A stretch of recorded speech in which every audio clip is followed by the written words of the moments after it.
Alright guys, सो आज की इस वीडियो में अब हम अपने फाइल्स के डिस्कशन को आगे बढ़ाएंगे पीएचपी में। अगर आप लोगों ने ये प्लेलिस्ट एक्सेस नहीं करी है पीएचपी की तो उसको यहाँ क्लिक करके बुकमार्क और यहाँ क्लिक करके सेव कर लेना। मैं यहाँ पर आगे बढ़ते हुए क्या करूँगा, एक नई फाइल बनाऊँगा। ऑलरेडी मैंने 35 वीडियोज़ इस प्लेलिस्ट में डाल दिए हैं। मैं यहाँ पर क्लिक कर कर एक नई फाइल बना रहा हूँ और इसका नाम रख रहा हूँ 36_files.php। इस फाइल के साथ हम अपने फाइल्स के डिस्कशन को आगे बढ़ाएंगे। मैं यहाँ पर PHP लिख देता हूँ, क्वेश्चन मार्क और एंगुलर ब्रैकेट्स, और इसके अंदर आकर यहाँ पर हम अपना PHP का कोड लिखेंगे। मैंने आप लोगों को बताया था कि myfile.txt से आप लोग कंटेंट को रीड कर सकते हैं, और अगर मैं वापस से आप लोगों को उसका सिंटेक्स दिखाऊं तो वो कुछ इस तरह दिखता है। हमने fopen की मदद से एक फाइल पॉइंटर बनाया था जो कि मैं वापस से यहाँ पर बना देता हूँ, और उसके बाद हमने कुछ फंक्शंस को यूज़ किया था, जैसे कि fread हमने यूज़ किया था कंटेंट को रीड करने के लिए। अब यहाँ पर मैं क्या करूँगा, आप लोगों को कुछ और फंक्शंस के बारे में बताऊँगा जिससे कि आप लोग कंटेंट को रीड कर सकते हैं। हमने इसको रीड मोड में खोला हुआ है फाइल को, तो ये जो R है आप समझ गए होंगे कि ये रीड मोड है। यहाँ पर मैं करूँगा क्या कि जैसे कि मैंने पिछले वीडियो में content is equal to fread किया था, इस बार मैं fgets यूज़ करूँगा और मैं यहाँ पर लिखूँगा echo fgets, और उसके बाद मैं यहाँ पर लिख दूँगा $fptr। इसको सेव मैं करूँगा और इंश्योर करूँगा कि मेरा अपाचे सर्वर स्टार्ट है। इस फाइल को खोलने के लिए जो मैंने बुकमार्क किया था यहाँ पर इंडेक्स ऑफ CWH PHP, उसको मैं वापस से खोल लूँगा, और यहाँ पर देखो this is the best line on this planet लिखकर आ गया है। अब यहाँ पर अगर मैं आपको अपनी फाइल दिखाऊं तो आप लोगों को पता चलेगा कि इसमें 2 लाइंस थी। अगर मैं इसमें एक थर्ड लाइन ऐड करूं, this is a third line, तो आप लोग यहाँ पर देखो ये क्या हो रहा है, यहाँ पर सिर्फ पहली लाइन रीड की जा रही है। तो आप लोग अब तक समझ ही गए होंगे कि जो fgets है वो एक लाइन को रीड करता है फाइल में से। मैं चाहता हूँ कि आप लोग मुझे इस प्रोग्राम का आउटपुट बताएं। नीचे कमेंट्स में आप लोग मुझे बताएं कि ये एको का आउटपुट क्या होगा, और फिर हम लोग देखेंगे कि जो कि हमें इंट्यूटिवली लगता है उससे थोड़ा सा डिफरेंट कैसे होगा इस फाइल का आउटपुट, इस लाइन का आउटपुट। आप टाइम लेकर नीचे कमेंट कर सकते हैं क्या आउटपुट आने वाला है, कितनी लाइन्स प्रिंट होंगी फाइल से, वो नंबर आप लिख सकते हैं कमेंट में। ओके, सो यहाँ पर एक काम करते हैं, इसको रन करा के ही देख लेते हैं, और आप लोग देख सकते हैं कि यहाँ पर this is the best file on this planet, और उसके बाद and I am in love with this file आ गया है।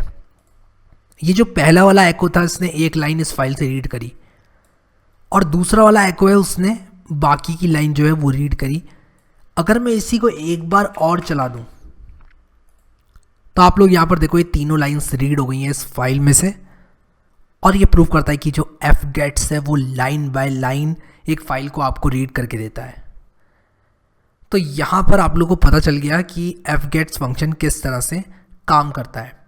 अब होता क्या है कि जब आप एक बार fgets को चला देते हो तो आपका फाइल पॉइंटर अपडेट होके आगे बढ़ जाता है और यहाँ पर आ जाता है, और वापस से आप चलाते हो तो इसको रीड करके फाइल पॉइंटर यहाँ पर आ जाता है।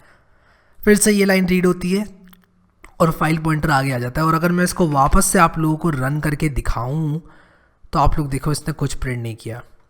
तो यहाँ पर देखो मैं इसको अगर और इसको मैं प्रिंट करता जाऊँ, अगर मैं इसको var_dum करके प्रिंट करूँ, आप लोग को मैं दिखाता हूँ var_dum करके इसको प्रिंट करके 3 लाइन्स, तो हमारी जो 3 लाइन्स है वो प्रिंट करेंगी, और उसके बाद एक bool false आ गया है। यानी कि अगर लाइन बाय लाइन आपको एक फाइल को रीड करना है तो आप वाइल लूप के अंदर इस चीज़ को डाल सकते हो, और जब तक ये फॉल्स रिटर्न ना करे तब तक आप वाइल लूप को चला सकते हो। अगर मैं आपको ये इम्प्लीमेंटेशन दिखाऊं तो ये कुछ इस तरह से दिखेगी। मैं कहूँगा वाइल, और मैं लिखूँगा यहाँ पर $a, और उसके बाद मैं क्या करूँगा, वाइल लूप के अंदर लिखूँगा $a इज़ इक्वल टू, और $a इज़ इक्वल टू मैं क्या लिखूँगा, मैं लिखूँगा fgets, और उसके बाद लिखूँगा $fptr। लेकिन यहाँ पर क्या है कि जो $a है उसको मैं एक काम करता हूँ, इज इक्वल टू ऐसे कर देता हूँ, और यहाँ पर कर देता हूँ echo $a, और मैं इसको जब प्रिंट करूँगा, रन करूँगा, तो देखो ये क्या करेगा, एंड तक मुझे दे देगा ये जो मेरा कंटेंट है फाइल का, उसको देता जाएगा जब तक कि ये जो मेरा ए है उसकी वैल्यू फॉल्स ना हो जाए। तो अगर मैं एको यहाँ पर लिखूँ end of the file has been reached, तो आप लोग देखो यहाँ पर end of the file has been reached यहाँ पर लिख कर आ चुका है, ठीक है। तो हमने एफ रीड देखा, हमने एफ गेट्स देखा, लेकिन हमारे पास एक एफ गेट सी भी होता है, और वो क्या करता है कि एक बार एक एक करके लाइन बाय लाइन ना रीड करके कैरेक्टर बाय कैरेक्टर रीड करता है फाइल को। तो ये एग्जांपल तो आपको क्लियर हो गया होगा, ठीक है। मैं एक काम करता हूँ कि इसको एक मल्टी लाइन कमेंट पे लिख देता हूँ और यहाँ पर लिख देता हूँ मल्टी लाइन कमेंट के अंदर कि जो एंड ऑफ फाइल है वो रीच हो चुका है। एंड ऑफ फाइल नहीं, एंड ऑफ फाइल रीच हो चुका है नहीं लिखने वाला, मैं लिखूँगा reading a file line by line, ये लिखूँगा, क्योंकि यहाँ पर मैं लाइन बाय लाइन फाइल को रीड कर रहा हूँ। तो मैंने इसको कमेंट के अंदर रैप कर दिया है सबको। अब मैं क्या करूँगा, इसी को मॉडिफाई करूँगा और मैं इसको कैरेक्टर बाय कैरेक्टर करूँगा। मैं रीड करूँगा फाइल को कैरेक्टर बाय कैरेक्टर। तो ज़रा ये कमेंट आउट जो किया हुआ है इसको हटा देते हैं और यहाँ पर करते क्या है, एफ गेट सी यूज़ करते हैं। तो एफ गेट सी क्या करेगा, अगर मैं इसको रन करूँ तो देखो सिमिलर आउटपुट या सेम आउटपुट है, लेकिन अगर मैं यहाँ पर ब्रेक लिख दूँ तो सिर्फ एक बार क्या होगा, ये वाइल लूप चलेगा और ब्रेक हो जाएगा। और यहाँ पर ये कह रहा है अनएक्सपेक्टेड, मैंने कुछ गड़बड़ करी है शायद, हाँ मैंने सेमीकोलन नहीं लगाया। मैं इसको अगर चलाऊँ तो देखो सिर्फ टी आया है क्योंकि सिर्फ एक कैरेक्टर रीड हुआ।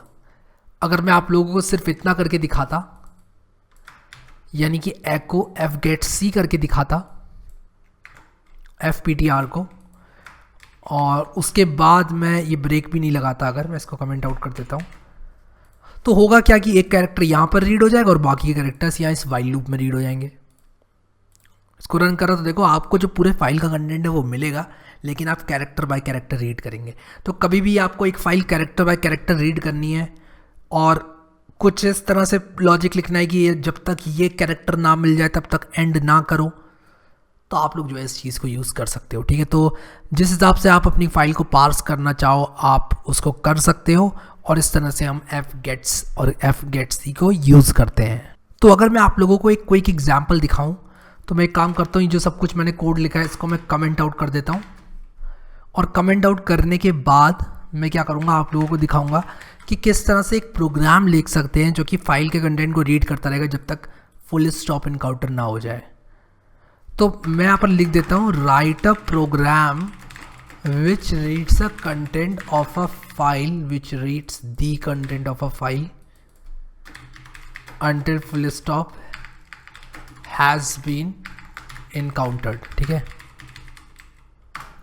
तो यहाँ पर मैं क्या करूँगा, मैं यहाँ पर जो फुल स्टॉप है जब तक इनकाउंटर नहीं हो जाता तब तक मैं एफ गेट सी को मैं लिखता रहूँगा। मैं कहूँगा while dollar A is equal to F get C, और उसके बाद एफ पी टी आर मैं यूज़ करूँगा, और dollar F P T R मुझे चाहिए था, और यहाँ पर मैं कहूँगा कि एको डॉलर ए, और एको डॉलर ए कब तक करते रहो, जब तक कि आपको dollar A is equal to F get C ये किया मैंने, और मैं कहूँगा कि जब तक कि जो डॉलर ए है या तो एंड ऑफ फाइल रीच ना हो जाए, या फिर क्या हो कि जो डॉलर ए है वो फुल स्टॉप ना हो जाए। तो मैं एक काम कर सकता हूँ, अगर मैं एक बहुत ही क्विकली इसको लिखना चाहूँ, मैं लिख सकता हूँ if dollar A equals to full stop, आप प्लीज़ ब्रेक कर दें, जैसे ही फुल स्टॉप हो आप प्लीज़ ब्रेक कर दें। मैंने ये लिखा है यहाँ पर, ठीक है। तो यहाँ पर ये प्रोग्राम क्या करेगा, तब तक फाइल के कंटेंट को रीड करता रहेगा जब तक फुल स्टॉप ना आ जाए। तो मैंने इसको जब रिफ्रेश किया तो देखो इसने फाइल का कंटेंट मुझे तब तक दिखाया जब तक कि मुझे फुल स्टॉप इनकाउंटर ना हो जाए। ये देखो यहाँ पर मुझे फुल स्टॉप इनकाउंटर हो गया। मैं अगर इस फुल स्टॉप को एफ कर देता तो ये तब तक इस फाइल को रीड करता रहता जब तक पहला एफ जो है इनकाउंटर ना हो जाए। मेरे हिसाब से पहला एफ ये है तो ये बेस्ट एफ तक प्रिंट करेगा, इतना प्रिंट करेगा ये। मैं इसको रिलोड करूँगा, देखो ये बेस्ट एफ तक प्रिंट कर रहा है। तो F get C for character by character reading और F gets for line by line reading. और याद रखना फाइल पॉइंटर अपडेट होता जाता है, और जब फाइल्स का काम हो जाए एफ क्लोज जो है इसकी जिम्मेदारी आप लोगों को लेनी है।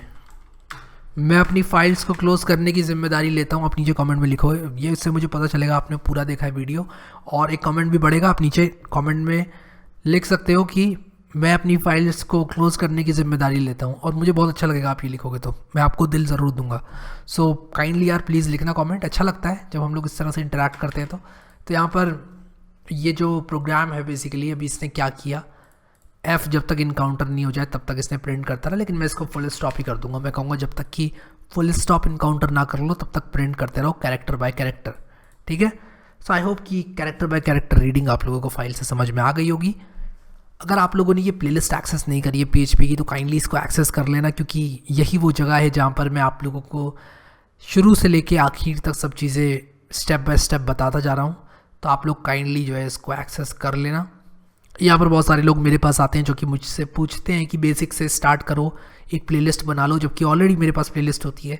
काइंडली आप लोग जो है प्लेलिस्ट ढूंढ लिया करो। कभी भी आपको कोई बीच का वीडियो मिलता है, आप लोग को चैनल खोल के प्लेलिस्ट सेक्शन में मेरी प्लेलिस्ट जो है वो मिल जाएगी।